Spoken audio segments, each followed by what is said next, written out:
দুর্গাপূজা উপলক্ষে রাজ্যের শিল্প উন্নয়ন দপ্তরের চেয়ারম্যানের হাত ধরে বিশালগড় মোটর স্ট্যান্ডে শ্রমিকদের মধ্যে বস্ত্র বিতরণ করা হয়।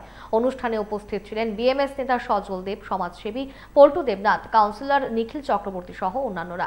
এদিন বস্ত্র বিতরণ অনুষ্ঠানে আলোচনা করতে গিয়ে রাজ্যের শিল্প উন্নয়ন দপ্তরের চেয়ারম্যান নবাদুল বণিক বলেন, সরকার সবার পাশে আছে এবং থাকবে।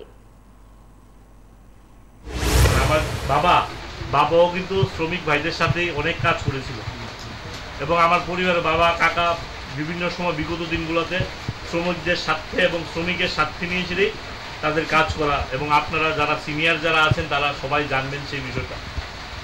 তো আমারও মনে হলো যে শ্রমিকদের জন্য কিছু করা।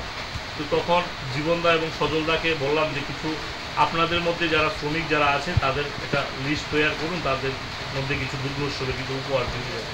তুই বাকি বিষয় পুরোই সজলদা দ্বারাই ব্যবস্থাপনা সব কিছুই করেছে। তো আমি আপনাদেরকে বলবো, মা দুর্গার কাছে প্রার্থনা করি যে আপনাদের দুর্গা উৎসব ভালোভাবে কাটুক, পরিবার পরিজনদের নিয়ে সুখে শান্তিতে কাটুক, এবং আমরা চাই যে দুর্গা উৎসবটা যেন শান্তিতে হয় এবং প্রত্যেকটা পরিবারকে সঙ্গে করে নিয়ে যেন সেটা করতে পারি।